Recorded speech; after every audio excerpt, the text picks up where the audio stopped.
Boa tarde, queridos amigos do Centro Espírita Ibirajara. Nossa tarefa de hoje é nos debruçarmos um pouco sobre reflexões que nos trazem aquela passagem das bem-aventuranças. Bem-aventurados os que são misericordiosos, porque obterão misericórdia. Então, Jesus, nessa proposta de bem-aventurança, ele fala dos dois lados da moeda, né? Do perdão, da compreensão e também do ser perdoado, do ser compreendido. O curioso é que nós sempre buscamos ser compreendidos e perdoados, mas nem sempre temos a mesma disposição, né, com relação ao outro, de perdoarmos e também compreendermos. Isso é muito claro, né? Por que isso acontece?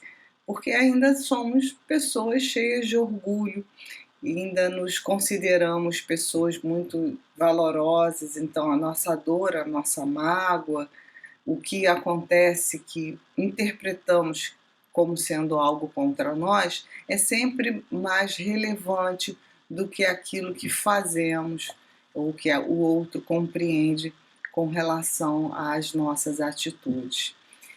Por isso é tão difícil essa reflexão, por isso é tão difícil aprofundarmos nessa alteração desse comportamento, porque nós temos uma crença de que nós somos melhores do que os outros, somos orgulhosos, né? Então é muito difícil a gente alterar profundamente essa ideia de que precisamos nos humildar, precisamos ser misericordiosos, precisamos perdoar, e aí, em contrapartida, obteremos a mesma coisa em troca, ou seja, o perdão, o acolhimento, a misericórdia do outro em relação àquelas nossas faltas, as nossas incompreensões, as nossas instabilidades, as nossas fragilidades.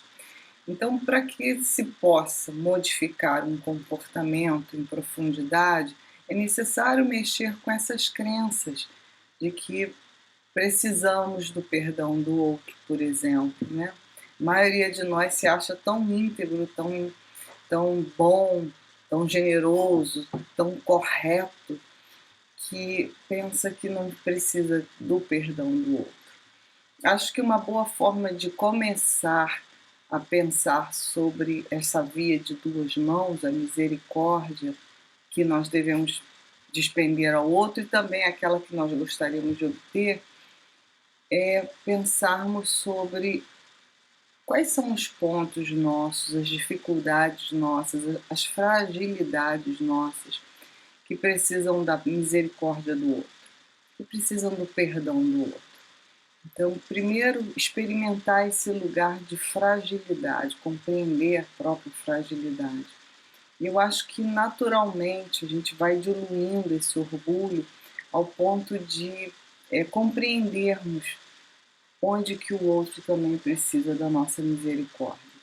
E aí o perdão vai acontecer como um efeito disso tudo, desse autoconhecimento, dessa compreensão da nossa própria fragilidade e, portanto, da fragilidade do outro, né? Mas eu gostaria de destacar alguns pontos aqui. Lá voltando um pouquinho no item 4, nosso item é 5, mas vamos dar uma olhadinha aqui no item anterior. Kardec traz um texto que ele diz que a misericórdia é o complemento da brandura. Então, as bem-aventuranças, elas falam de uma mesma verdade, né? Aquela verdade com V maiúsculo. Ela fala do amor, ela vai falando de nuances daquele ser, do homem de bem, virtuoso, né? Conselhos que Jesus trouxe para nós. E como ele falou, né, lá no outro capítulo, né, bem-aventurados que são brandos e pacíficos, ele traz aqui, nesse texto, Kardec traz a misericórdia como complemento da brandura. Isso quer dizer o seguinte: se nós investirmos nessa percepção de nós mesmos, nós vamos conseguindo aprimorar, né, ganhar espaços de amor, de compreensão, de perdão, de auto-perdão, e nos aperfeiçoarmos nas várias dicas de Jesus, alcançar essas dicas simultaneamente. Ninguém vai desenvolver o lado da brandura sem desenvolver o lado da misericórdia.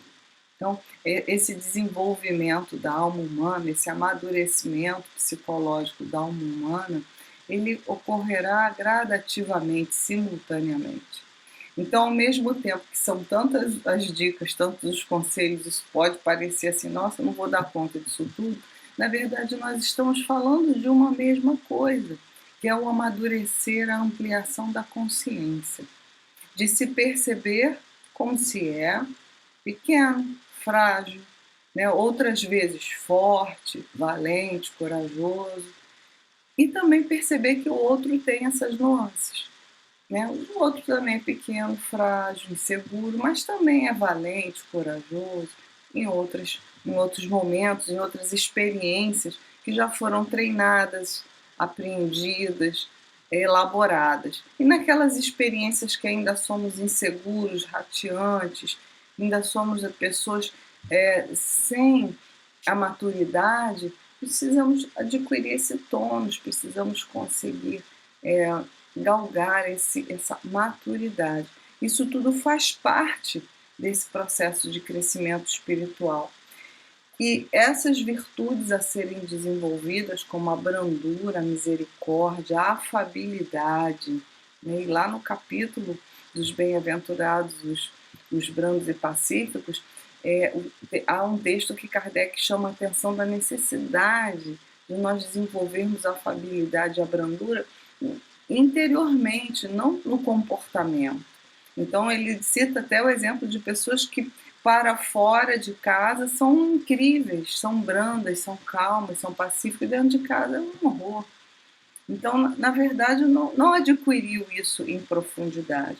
E ele faz a mesma analogia aqui com relação ao perdão. Então, esse perdão não é aquele perdão que fica remoendo, que fica trazendo dores e que para o lado de fora a gente é só sorriso, diz não, te perdoei, não, tá tudo certo. Aquele perdão que a gente diz que perdoa até para humilhar um pouquinho, né? Aquele que nos feriu, diz, não, fica tranquilo que eu te perdoei porque eu sou melhor do que você, lógico, né? Então, é uma forma também de vingança. Então, temos que ter cuidado com os comportamentos treinados para dar visibilidade à nossa, entre aspas, bondade. Isso também é orgulho. Dito isso, a gente pula para a nossa tarefa desta tarde, que é a reconciliação com os adversários.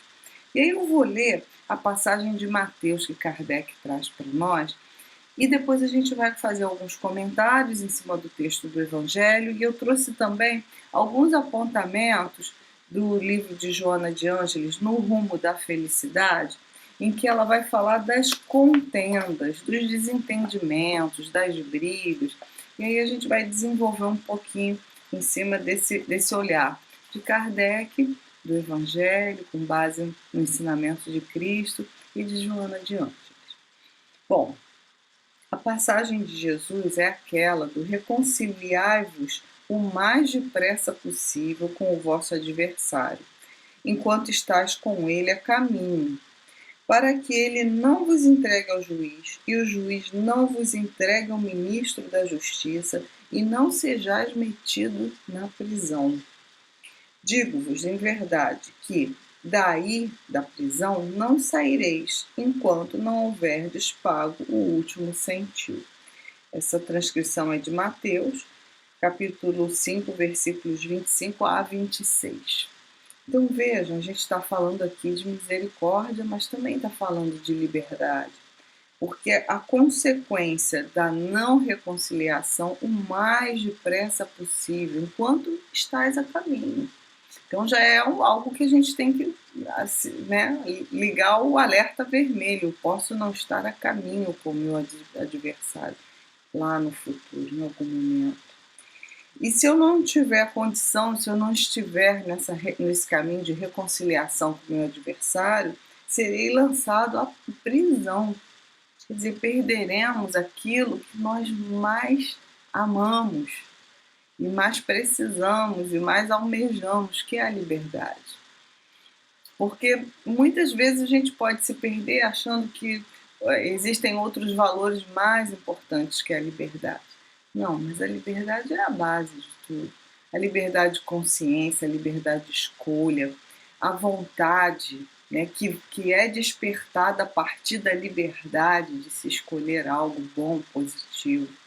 E essa prisão, que daí não saireis, é justamente a culpa, a dificuldade de se enxergar, é o acúmulo de lixo que vai nos tornando doentes, adoecidos, vai nos tornando ácidos, avinagrados com o outro, que na verdade são culpas que nós carregamos, e essa é a grande prisão.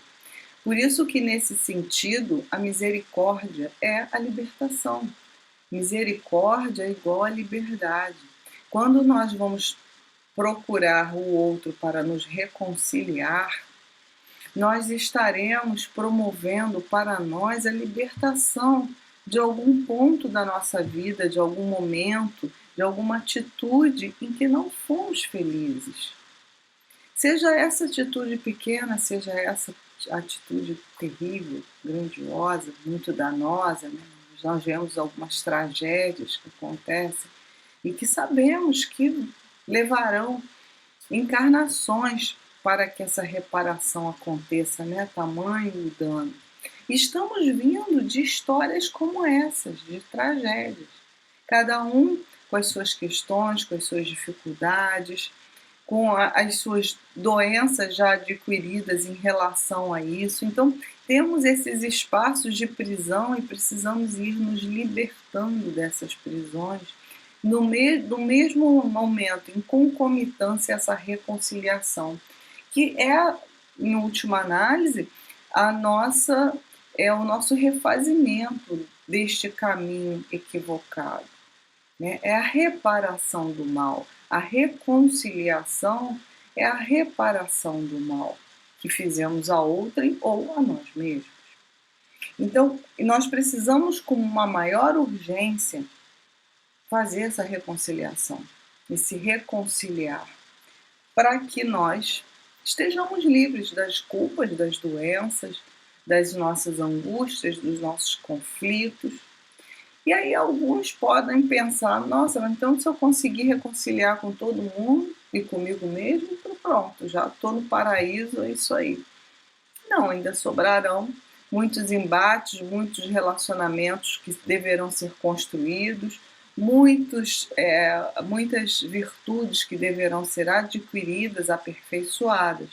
Por isso a vida é sempre de atrito, né? Os relacionamentos a gente cresce na base do desafio, mas com toda certeza a nossa vontade vai estar muito melhor estimulada para as grandes conquistas, para as conquistas do espírito, as conquistas essenciais. Quando nós nos reconciliamos, nós ganhamos espaço emocional, ganhamos tempo, ganhamos disposição, fôlego psicológico para investirmos naquela parte de nós que vai nos trazer a plenitude, a essência. Nós não ficamos perdidos nas picuinhas, nas coisas pequenas, nos detalhes, naquela coisa de se sentir sempre ofendido e magoado. Por isso eu trouxe esse texto das contendas, que são aquelas briguinhas, né? No texto de Joana, ela se refere a esses desconfortos que a gente no dia a dia não sabe abrir mão, não sabe compreender, não sabe ser misericordioso, e a gente acaba aí atropelando o outro e também causando para nós um estado de aborrecimento, de tristeza, de angústia, de prisão. Então a ideia é, qual é a minha pequena coisa que eu posso abrir mão, mesmo achando que eu tenho razão, mas que por algum motivo o outro também quer, o outro acha importante, isso virou um conflito na minha casa, no meu trabalho, dentro de mim, e eu poderia abrir mão, e não abro mão simplesmente porque eu sou orgulhosa, porque esse é o certo, está acabado, porque eu sou inflexível. Enfim, qual é esse espaço, esse sentimento, essa coisa que nós podemos hoje nos desapegar, mesmo que tenhamos razão? Porque esse é o pontozinho da contenda que vai virar o conflito, que vai virar a briga, que vai virar a guerra, que vai virar o caos. Né? É o primeiro passo. Temos que ser profiláticos lá no detalhe, porque aí a gente não vai chegar na tragédia. Isso é um treinamento. Se nós conseguirmos superar o dia a dia, certamente os grandes problemas da nossa vida, os grandes desafios, eles serão melhores conduzidos por nós, porque a gente já vai estar treinadinho no pequenininho.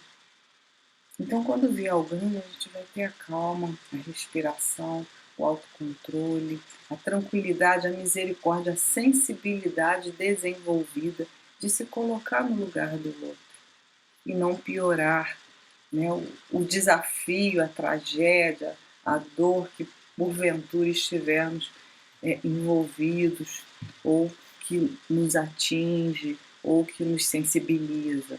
Teremos um outro olhar. E é por isso que no texto de Kardec ele diz que os agravos que haja causado ao seu próximo, que perdoe os seus inimigos, a fim de que, antes que a morte lhe chegue, esteja apagado qualquer motivo de dissensão, toda causa fundada de ulterior animosidade. Por essa forma, de um inimigo encarniçado neste mundo, se pode fazer um amigo no outro. Aqui ele toca no ponto até das obsessões. Então, quando estamos numa dificuldade, né? Isso acontece, tem acontecido tanto, né? Numa dificuldade com alguém, temos que ter pressa em nos reconciliar. A gente não pode deixar para amanhã, para depois da manhã, porque a gente não sabe se nós estaremos encarnados ou se o outro estará encarnado amanhã, depois da manhã. Então, quanto mais cedo nós tivermos acesso para corrigir, para conversar, para dialogar, para se colocar como aprendiz, né? E às vezes nós somos inábeis na abordagem. Nós vamos conversar com o outro já dizendo, olha, eu tenho razão, você tem que repensar. E aí o que o outro faz? Levanta as defesas dele. E aí as pessoas não conseguem chegar num acordo. Mas vejam, se nós antes dessa conversa, nós nos colocarmos na posição do outro e humildemente dizer, olha, o que eu percebi dessa situação foi isso. Foi o mesmo que você percebeu? Será que a gente está percebendo a mesma coisa? A minha interpretação foi essa. Qual foi a sua? Poxa, eu te peço desculpas por alguma coisa que não andou bem, que eu não consegui ser melhor. Eu fiz o que eu pude. É diferente de quando a gente aborda o outro de uma maneira arrogante, invocando a nossa razão, que não podia ter feito isso comigo, que eu sou o dono da verdade. Não. A abordagem nossa, muitas vezes, nos leva a agravar a contenda e não reconciliar. Então, o primeiro passo talvez seja entender realmente se a gente quer ganhar uma taça, um troféu do certinho, do correto, ou se nós queremos realmente nos reconciliar no caminho da misericórdia, da libertação. E por isso esse texto de Joana, ela vai falando das contendas. Né? E contendas são lutas, são embates, são dificuldades entre relacionamentos, atritos. E ela começa falando das guerras e dizendo que nós somos estimulados à guerra, porque isso favorece a indústria bélica. Isso favorece ao consumo. Então, se a gente fulano está bem de vida, ele não merecia isso, o que a gente faz? Se esforça, compra alguma coisa para mostrar que a gente também está bem de vida, enfim. São criancices. que tem origem em dificuldades que nós vamos criando ao longo do tempo e vamos nos embaralhando nesse mar de competição. Ela diz isso para a gente. Nós somos vítimas dos nossos ódios selvagens e somos estimulados a competir porque alguém ganha com isso. Quem ganha com isso é toda uma indústria que nós vamos fomentando a partir desse nosso primitivismo. Talvez, não que a indústria vá acabar quando nós terminarmos com esse primitivismo, mas com certeza ela será mais sustentável, ela vai respeitar a natureza. Essa indústria que hoje emprega milhões e milhões não será a favor da guerra, não produzirá armas. Isso é uma coisa selvagem. Nós precisamos superar. Mas vamos superar naquele pequenininho que eu estava falando, no nosso dia a dia. Por isso é tão importante a gente pensar nesse nosso dia a dia, nessa nossa contenda do dia a dia. E ela diz o seguinte, que graças a essas contendas, multiplicam-se as indústrias do suborno, do falso testemunho, da fragilidade moral de muitos, em virtude do egoísmo. Então, nós vamos vendo que até dentro da justiça, do poder judiciário, a necessidade de ganhar a qualquer custo, mesmo que seja injusto, não é a necessidade de buscar a verdade, a justiça, mas é a necessidade de ganhar, porque isso representa dinheiro, isso representa famílias, aquilo, isso representa o orgulho daqueles que ganham. Mas se o que se ganha é justo ou não, isso fica para segundo plano. Então isso também se chama egoísmo. Então essas contendas levadas à potência 10 máxima na sociedade, elas vão causar um dano social muito grande. E ela diz que o homem contende, o homem briga por instinto não educado. Instinto não educado. Então, nós estamos lá naquela época das cavernas que disputávamos o nosso alimento, a nossa sobrevivência. Esse é um instinto, mas ele não educado, ele vai se transferir para outras coisas, que a gente continua na competição, na busca por se colocar e ter segurança, quando não é mais necessário que isso aconteça, porque o básico nós já temos garantido. E ela fala desse espírito de competição que nós temos, que nós precisamos desativar, trocar pela fraternidade, porque isso é que gera a competição, a guerra entre os povos. Ela diz que contende-se por coisa nenhuma, por valores de alta monta, pela busca da fama e do poder e da fama, a busca do poder e da fama. Briga-se por isso. Mas acontece que a gente desencarna, Essa individualidade vai embora e aí? Olha só, a gente gastou tanto tempo com algo que não era importante, não era essencial. Jung tem uma frase interessante, ele diz que tudo depende de como vemos as coisas e não como as coisas são. Então, na verdade, muitas vezes nas nossas brigas, nós vamos colocando para fora as nossas dores, os nossos complexos, e não necessariamente o outro pretendeu nos magoar. Mas ele, sem querer, esbarrou nesse campo aí do complexo, da dificuldade. Então, é a maneira como nós vemos as coisas e não como as coisas são. Eu posso garantir que 99% das contendas não existe a real intenção de magoar. O que existe é, um fala uma frase, o outro entende de uma forma truncada, esse outro, que já conhece aquele que falou a frase, já coloca também uma outra frase para machucar o outro, porque conhece o outro, então sabe onde dói, A gente sabe com perfeição onde é que a gente alfineta o outro, principalmente nas relações familiares, Todo mundo próximo. Aí o outro já revida, porque também ficou magoado, então isso vai virando que é uma bola de neve.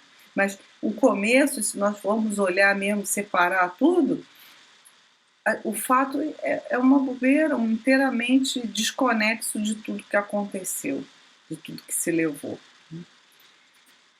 Depois, Joana fala assim: evita contender, mesmo que tenhas razão. Mesmo que nós tenhamos razão, mesmo que evita contender, não brigue. Procure um outro caminho, analise uma outra forma de abordagem, espere um pouco, converse depois, quando você e o outro estiverem mais calmos, mais tranquilos. Procure a prece, mas contender, brigar, lutar, nunca vai ser a melhor solução. Nunca vai ser. Porque abrimos dentro de nós a caixa de Pandora, né? Saem os nossos monstros, os nossos vícios e mostramos ao outro o nosso lado mais complicado, mais difícil. E acontece a mesma coisa com o outro. Então, a briga, a luta, ela vai assolar, vai incentivar, vai estimular a competitividade. É o quem tem razão, o quem é melhor. E não se chega a entendimento, a conciliação com esse estado de espírito. Isso é oposto ao reconciliar. Isso é a prisão. Porque depois ficamos tão tristes, tão chateados, poderíamos ter feito de forma tão diferente, mas não conseguimos fazer.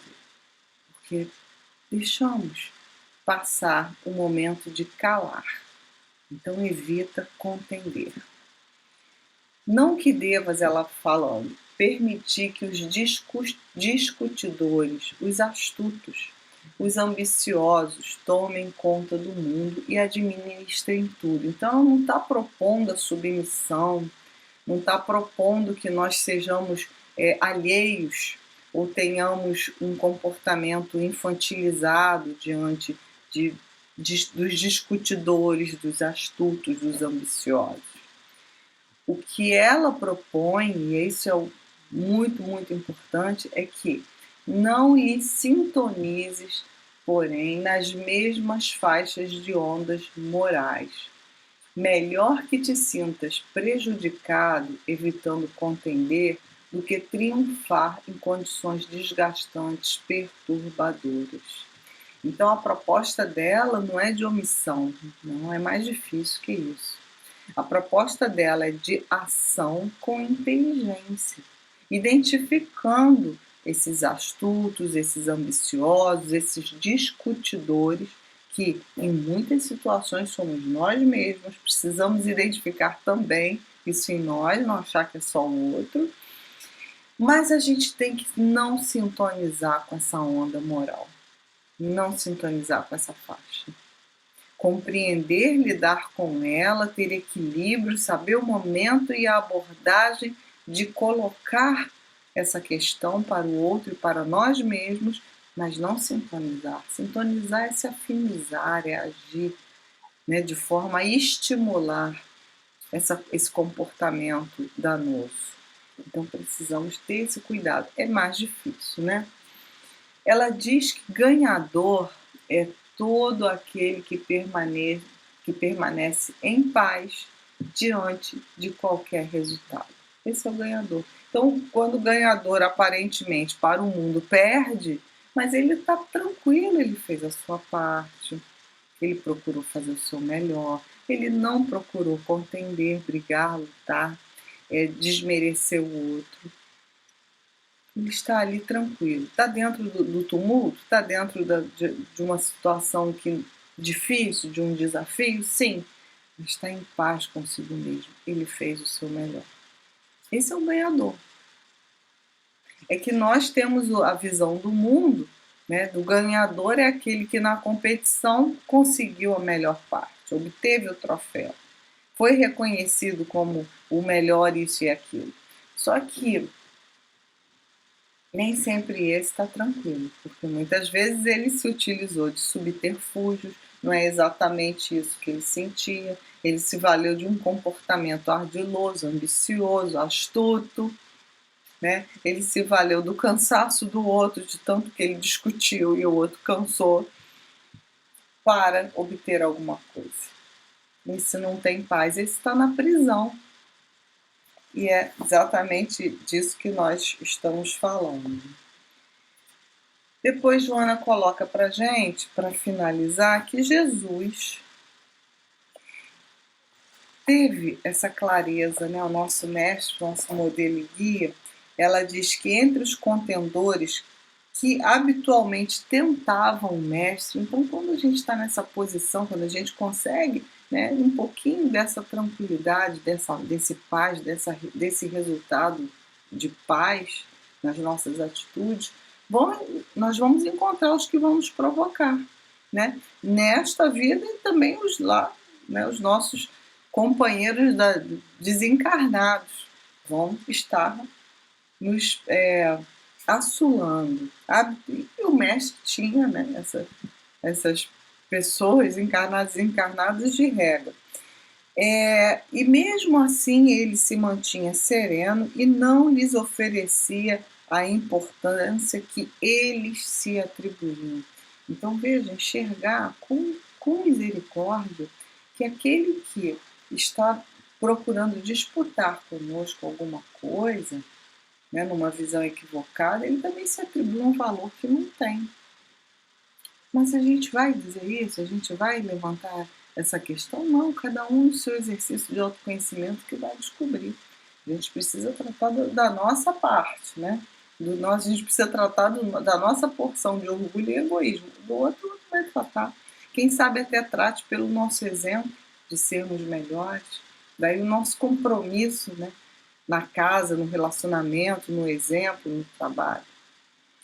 Depois, Joana fala que vez que outra os enfrentou, Jesus os enfrentou com as verdades profundas, porém não se deteve com eles. Lembra, não entrou na faixa de sintonia com eles, prosseguindo na tarefa para a qual viera. E qual é o seu objetivo? Segue o seu objetivo. Todos eles passaram e enfrentaram a realidade do além-túmulo, enquanto Jesus permanece até hoje como símbolo da paz e herói da harmonia. Então nós precisamos entender a relação da misericórdia com a liberdade, a necessidade de não disputarmos com o outro e mais, a importância de não brigarmos, de lutarmos numa posição de desequilíbrio. Não é omissão, não é fechar os olhos às dificuldades, mas é saber abordar as questões, saber colocar com amor para o outro e para nós mesmos o que precisa ser feito, identificar isso e fazer. Sem que nada disso, nem o desafio, nem a perturbação do outro, nem a nossa insegurança nos tire a paz de prosseguir no bem. Esse é o ganhador. E isso, essa condição vai nos levar à liberdade. Por isso a proposta de Jesus é de estarmos nos reconciliando, de nos reconciliar o mais depressa possível com o nosso adversário. Aquele que está fora, aquele que é externo, mas principalmente esse adversário que nós temos internamente. Nós podemos nominar como orgulho, como egoísmo, como necessidade de termos aplausos, de sermos validados pelo outro, quando na verdade nós precisamos dar conta da nossa tarefa de sermos melhores em essência, para termos a paz. Meus queridos, que essas reflexões possam ter despertado, ajudado vocês, como a mim, né, me despertou, me ajudou, com toda certeza. A leitura do Evangelho, a leitura das obras complementares, sempre despertam em nós alguma coisa, algum ponto. Então, eu sempre recomendo que voltem lá no Evangelho segundo o Espiritismo, capítulo 10, deem uma lidinha. Vejam quais são os pontos que você precisa se harmonizar com quem, esses pontos internos, né? Em qual é o espaço que você precisa de harmonia, de reconciliação. E faça isso o quanto antes. Faça isso durante o seu dia. Não se exima de pensar nas suas dificuldades. Tome pé delas, tome ciência delas. Entenda por que essa dificuldade se reflete no outro, né? Existem os mecanismos de projeção, de transferência, que muitas vezes a dificuldade é nossa, mas nós projetamos no outro. Cuidem dessa parte. Nossos mentores espirituais estão sempre conosco para nos ajudar, nos inspirar nessa busca desses caminhos de sermos melhores. Então, não estamos sozinhos, estamos sempre acompanhados. Há uma nuvem de testemunhos. Vamos nos esforçar para que utilizemos essas nossas interconexões espirituais a nosso favor, nos reconciliando com os nossos adversários internos e externos, cuidando para que a nossa saúde moral seja a melhor possível, porque em algum momento a nossa saúde mental, a nossa saúde física também se refletirá a mesma saúde que hoje nós buscamos desenvolver na nossa moral, nessa dimensão espiritual que temos. É uma questão de tempo. E vamos conseguindo dia a dia. Que Jesus nos abençoe, que Birajara, desta casa, nos auxilie, que estejam conosco nos nossos lares, nas nossas inseguranças, nas nossas dificuldades, nas nossas fragilidades, para que possamos, cada vez mais, no nosso tempo, com paz, com tranquilidade, irmos dando conta desta tarefa que temos na nossa atual encarnação. Um beijo carinhoso para vocês, um beijo de saudade. Fiquem com Deus.